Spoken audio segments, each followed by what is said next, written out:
Hello everyone. आज मैं आपके सामने क्लास 9 का एक काफ़ी इंपॉर्टेंट चैप्टर लेकर के आई हूँ। इसका नाम है वर्क एनर्जी एंड पावर। आज हम लोग सिर्फ वर्क के बारे में पढ़ेंगे। तो कौन कौन से टॉपिक्स हम लोग इसके अंदर देखने वाले हैं? सबसे पहले हम देखेंगे इसके कुछ इंट्रोडक्शन, फिर हम लोग पढ़ेंगे फॉर्मूलाज, टाइप्स और कुछ बेसिक न्यूमेरिकल्स। हम लोग इसको 2 पार्ट में पढ़ने वाले हैं। पार्ट 1 में आज हम लोग सिर्फ इंट्रोडक्शन और फॉर्मूलाज के बारे में जानेंगे। जब हम पार्ट 2 के वीडियोस लेकर के आएंगे तो इस वीडियो में हम टाइप्स और न्यूमेरिकल्स के बारे में सीखेंगे। ये काफ़ी इंपॉर्टेंट चैप्टर है आपके लिए। क्लास 9 का एक बहुत ही इंपॉर्टेंट चैप्टर है जो कि फिजिक्स के अंदर आ रहा है। सो हम लोग शुरू करते हैं वर्क टॉपिक से। ठीक है, वर्क क्या होता है तो यहाँ डेफिनेशन पहले पढ़ते हैं। Work is said to be done when a force is applied on a body and it move through a distance. Work क्या है? वर्क तब होता है जब when a force is applied, जब बॉडी पे फोर्स लग रहा है on a body and it move through a distance, और बॉडी क्या कर रहा है? कुछ डिस्टेंस कवर कर रहा है। मतलब कोई भी बॉडी के लिए वर्क होने के लिए क्या करना पड़ेगा? तो वहाँ पे आपको 2 नेसेसरी कंडीशंस लगाने पड़ेंगे।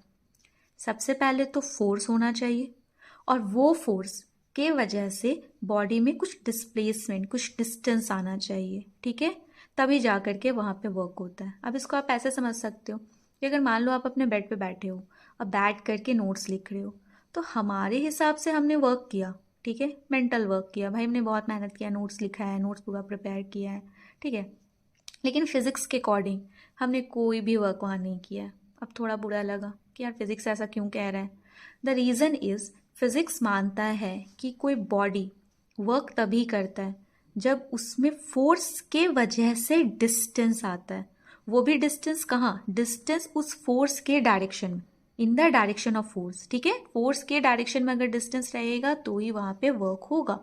ठीक है, अब इसको हम एक और डेफिनेशन से समझते हैं। यहाँ लिखा हुआ है, work done by a force acting on an object is equal to the magnitude of force multiplied by the distance move in the direction of the force. Actually में ये जो डेफिनेशन है, ये डेफिनेशन आपको वर्क का एक formula भी दे रहा है। तो क्या फॉर्मूला है? तो कह रहा है कि वर्क किसी फोर्स के द्वारा तब होता है, या फिर वो जो वर्क है वो इक्वल होता है मैग्नीट्यूड ऑफ फोर्स।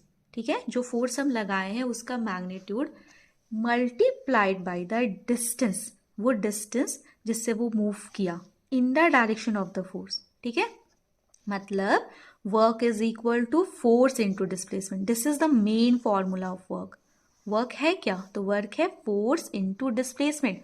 फोर्स को जब हम डिस्प्लेसमेंट से मल्टीप्लाई करते हैं तो उसे हम वर्क बोलते हैं। बेसिकली वर्क है क्या? तो वर्क एक्चुअली होता है dot product of force into displacement. ये जब आप हायर क्लास में जाओगे, ठीक है, तो जाके वहाँ पढ़ोगे कि डॉट प्रोडक्ट क्या होता है, क्रॉस प्रोडक्ट क्या होता है। तो वर्क एक्चुअली यहाँ पे क्या है? Force into displacement. इसको हम आगे भी आपके साथ कवर करेंगे कि ये एफ डॉट एस क्या है और इसका रियल मीनिंग क्या होता है। ठीक है, फिलहाल आप इतना जानो कि W is equal to F S. This is the main formula of work. ठीक है, अब इसको आप एक एग्जाम्पल से समझो। ये एक ब्लॉक है, ठीक है, इस ब्लॉक के ऊपर मैंने एक फोर्स लगाया। ठीक है, ये फोर्स है एफ नाम करके, यहाँ साफ साफ लिखा हुआ है। अब जैसे ही मैंने इस ब्लॉक पे फोर्स लगाया, ये जो ब्लॉक है ये कुछ डिस्टेंस कवर किया और ब्लॉक यहाँ आ गया। मतलब उसमें कुछ डिस्प्लेसमेंट हुआ है, कुछ मूवमेंट हुआ है। तो अब यहाँ क्या हुआ? आपके पास फोर्स भी है, आपके पास डिस्प्लेसमेंट भी है। तो हम ऐसा कहेंगे कि हाँ, हमने यहाँ पे वर्क किया, बिकॉज हमारे पास फोर्स और डिस्प्लेसमेंट दोनों है। अगर दोनों है मेरे पास तो ही वर्क होगा। ठीक है, फोर्स के ही डायरेक्शन में डिस्प्लेसमेंट होना चाहिए, तब जाके वर्क होता है। अगर कहीं फोर्स आप लगा रहे हो बट वहाँ डिस्प्लेसमेंट नहीं हो रहा है तो वहाँ कभी भी वर्क नहीं होगा। जैसे कि अगर हम आप एक ही बेड पे बैठे हुए हैं और बैठ करके अगर हम कंटिन्यू पढ़ाई कर रहे हैं, वहाँ कोई भी पोजीशन चेंज नहीं कर रहे हैं, कहीं जा नहीं रहे हैं, किसी तरह का भी डिस्प्लेसमेंट नहीं कर रहे हैं, तो हम वहाँ पे वर्क नहीं किए एज पर फिजिक्स। हमारे हिसाब से तो खैर हमने बहुत काम किया है वहाँ पे, हम बहुत ज़्यादा पढ़ाई की है, बट फिजिक्स ऐसा नहीं कहेगा। फिजिक्स का कहना है कि भैया आपको फोर्स के साथ साथ डिस्प्लेसमेंट भी करना होगा। ठीक है, सो अब हम लोग देखते हैं कि वर्क का ऐसा यूनिट क्या होता है, मतलब वर्क को हम लोग मेजर किस में करते हैं। तो द ऐसा unit of work is joule.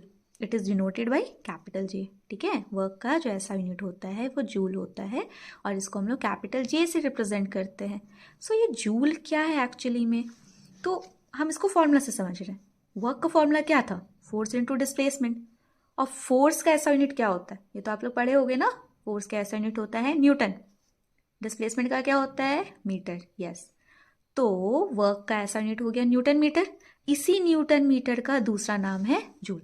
इसी न्यूटन मीटर को हम लोग क्या बोलते हैं, हम लोग बोलते हैं जूल। यस, ठीक है, तो द ऐसा unit of work is joule. Yes, so अब बात करते हैं वर्क का सीजीएस यूनिट। सीजीएस मतलब स्मॉलर यूनिट। जब हम स्मॉल अमाउंट ऑफ वर्क करेंगे तो हम लोग उसको किस में मेजर करेंगे, तो the CGS unit of work is अर्ग। सीजीएस यूनिट क्या होता है, अर्ग होता है।